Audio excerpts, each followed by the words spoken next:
Kenapa buyer nggak bales email yang kamu kirim? Karena cara kalian kirim email kuno dan ketinggalan zaman. Percuma kalian dapat buyer sevalid apapun, dapat data buyer sevalid apapun dari kelas ekspor manapun yang kalian dapetin, dapat data buyer, tapi apakah mereka ajarin cara email yang benar, cara approach yang benar, sehingga ada kemungkinan terbesar buyer bakal ngelirik email kalian dan membalas email kalian. Coba jujur, udah ngirim email ratusan, ribuan, yang balas berapa? Maka di video ini gue akan share bagaimana cara melakukan email marketing dalam bisnis ekspor yang lebih baik, yang nggak ketinggalan zaman dan kekinian. Disclaimer, ini bukan jaminan bakal dibales dan bakal closing, tapi seenggaknya kemungkinan dibaca dan dibalesnya dari buyer yang kalian kirimin akan jauh lebih besar dibandingkan cara kalian dulu mengirim email. Introduction letter, PT ABC, your trusted supplier, exporter, bla bla bla. Semua orang melakukan itu. Maka jangan sampai kalian ketinggalan zaman pakai cara kuno dan jadul, karena nggak bakal ada buyer yang mau bales, mau lihat, karena mungkin mereka juga dapat ribuan email setiap harinya. Nah, pertama coba kalian cek inbox email pribadi kalian. Berapa persen email yang kalian buka dari satu lembar itu? Mungkin yang penting-penting aja, atau email-email pribadi, email OTP. Nah, orang kaya kita aja males buka email, padahal emailnya juga nggak banyak. Apalagi perusahaan-perusahaan besar, perusahaan internasional, multinasional yang setiap hari dapat ribuan email. Pasti mereka akan buka email yang benar-benar menurut mereka penting dan menguntungkan untuk mereka. Nah, maka ini juga yang harus ada di mindset kita sebagai eksportir yang melakukan email marketing. Untuk memperbesar kemungkinan email kita diklik, maka kita harus benerin yang namanya subject email. Pastikan subject email kita tuh nggak biasa, nggak kuno, introduction, your supplier, your exporter, bla bla bla. Tapi kita pakai cara yang ngehook supaya ada alasan si buyer kita ini, company yang pengen kita tuju, ngeklik email yang kita kirim. Sebenarnya email kita tuh delete kok. Mereka mungkin baca kok, tapi emang nggak diklik karena mungkin nggak menarik dan mereka nggak membutuhkannya. Apa sih contohnya subjek-subjek yang unik ya?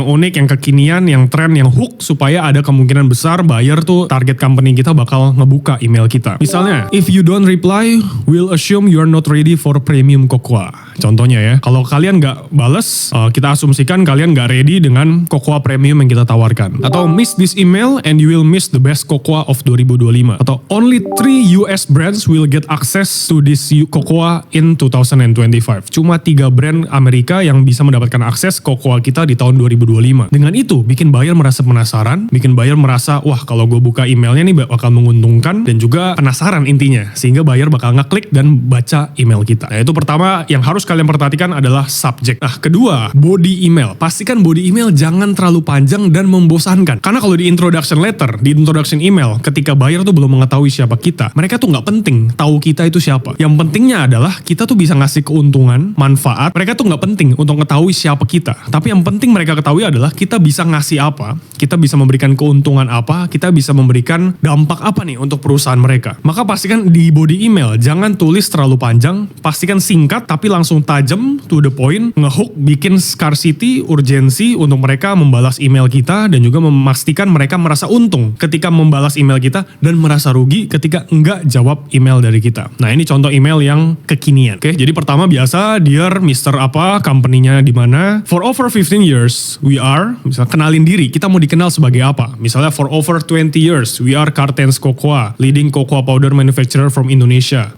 supplier cocoa terbaik di Indonesia atau apalah. Pokoknya di paragraf pertama kita tulis kita tuh mau dikenal sebagai apa. Produsen kah? Mau dikenal sebagai distributor terbaik, penghasil cocoa terbaik, dan sebagainya. Itu paragraf pertama, singkat aja, nggak usah panjang-panjang. Nah, di paragraf kedua kita bilang kenapa mereka harus milih kita sebagai supplier. Kenapa mereka harus beli produk dari kita.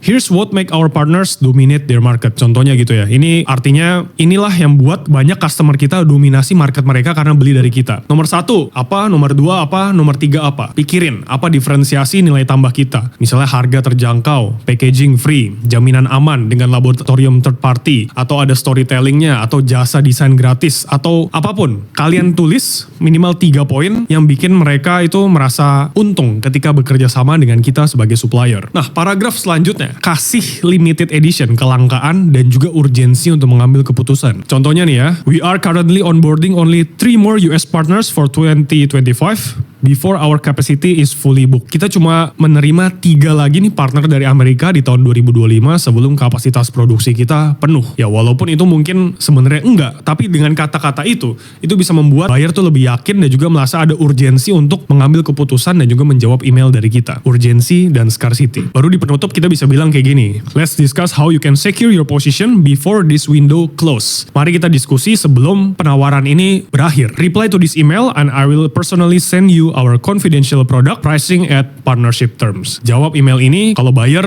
mau tahu lebih lanjut tentang produk kita dan juga partnership seperti apa. Nah, kirim email seperti ini. Kemungkinan besar dari tadinya 1000 mungkin cuma 2 yang bales. 1000 ya mungkin bisa 100 yang bales dengan email seperti ini. Nah, tapi emang pasti ada banyak juga yang nggak bales. Nah, selanjutnya ketika misalnya 3 hari belum dibales, kita bisa ngirim follow up, email follow up. Karena email dari kita itu sebenarnya dilihat dan deliver ke buyer. Tapi emang nggak diklik aja, mungkin karena tumpuk sama email-email yang lain atau merasa belum ada urgensinya. Maka kita bisa ngirim follow up 3 hari setelahnya. Nah, follow up ini harus lebih tajam. Kita harus susun ulang emailnya, bikin buyer itu merasa bakal kehilangan kesempatan besar, merasa rugi kalau nggak bales email kita. Jadi subjek kalian bisa tulis seperti misalnya last call, your exclusive cocoa supply may be gone, misalnya begitu. Nah, lalu di kalimat di paragraf pertama, kalian tulis 3 days ago, 3 hari yang lalu, kita ngirim email untuk memperkenalkan diri, kita adalah ini, ya, sesuai dengan persepsi yang pengen kalian bangun. Kedua, kasih scarcity dan urgensi lagi. Kasih kelangkaan, kasih keterbatasan gitu ya. Since then, several brands have already secured their allocation, and our capacity for 2025 is filling faster than expected. Kita kasih tahu, kalau udah banyak brand yang udah tertarik nih sama produk kita, tapi kita mau beneran ngasih kesempatan untuk si customer yang pengen kita email ini. Dan I don't want your company to miss this window. Kita nggak mau company mereka untuk kehilangan kesempatan ini. Jadi ini untuk bikin mereka tuh merasa bodoh jika tidak take action. Nah, kita bisa lakukan follow up tersebut. Kalau nggak dijawab juga ya udah mungkin ditinggalin aja. Tapi saya yakin dengan email marketing seperti ini, kemungkinan dibalasnya, kemungkinan konversi, kemungkinan komunikasi dengan customer akan jauh lebih besar. Lalu strategi selanjutnya pastikan kita juga pakai strategi namanya multi channel. Jadi jangan cuma mengandalkan email, karena kita yakin satu perusahaan itu mereka juga mungkin punya LinkedIn, punya Facebook, punya Instagram, punya TikTok atau punya e-commerce lain. Kita juga bisa menghubungi DM melalui channel-channel tersebut. Jadi jangan cuma mengandalkan email, tapi kita juga approach DM Instagramnya, Facebooknya, di LinkedIn supaya kemungkinan perusahaan kita terdeteksi oleh internal perusahaan mereka itu jauh lebih besar. Nah, poin terakhir, email dibalas atau enggak itu di luar kontrol kita. Sama kalau kita dapat WA, dapat email, ya kita baca, tapi kita mau balas atau enggak kan suka-suka kita, terserah kita. Nah, begitu juga dengan buyer kita. Keputusan dibalas atau enggak ada di tangan buyer. Yang bisa kita atur adalah ya strategi kita untuk follow up, strategi kita menyusun email semenarik mungkin, strategi promosi dan sebagainya untuk bisa meyakinkan buyer, bikin buyer tuh merasa tertarik dengan kita. Maka jangan pusingin hal-hal yang di luar kontrol kita. Artinya ini buyer harus jawab email kita, yang nggak bisa karena ada di kontrol mereka. Oke, maka selamat mencoba. Jangan pakai email marketing yang kuno lagi. Pakai strategi ini. Coba share hasilnya gimana di komen. Selamat mencoba dan sukses ekspor untuk kita semua.